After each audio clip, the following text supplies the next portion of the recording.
kasuki, ito na po tayo sa bago pong recipe po natin, ang adobong patang baboy mga kasuki. Yan po, makikita niyo po siya. Masarap po mga kasuki. Isang oras po ito mahigit na niloto po. Yan mga kasuki po, bago po natin adobuhin yung natin pata, pinakuluan po natin ng halos 45 minutes po mga kasuki para lumambot po yung laman ng baboy mga kasuki. Yes, ayan na po ang luto po natin. Kumukulo po siya ng malapot mga kasuki dahil medyo tuyo na po siya. Malapot po talaga mga kasuki. Masarap po. Yan na po ang natin. May kaunting ang sa yan mga kasuki. Salamat sa support mga kasuki. Salamat. Iwan lang po kayo ng bakas dyan mga kasuki.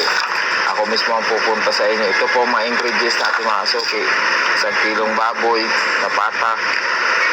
Yan po natin bawang, siling labuyo, asin, sibuyas, patatas.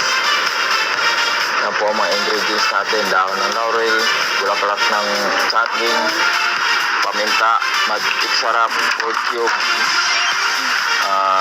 toyo. Yan po mga natin. Tapos mantika. Ito na po mga kasuki ang finished product po natin.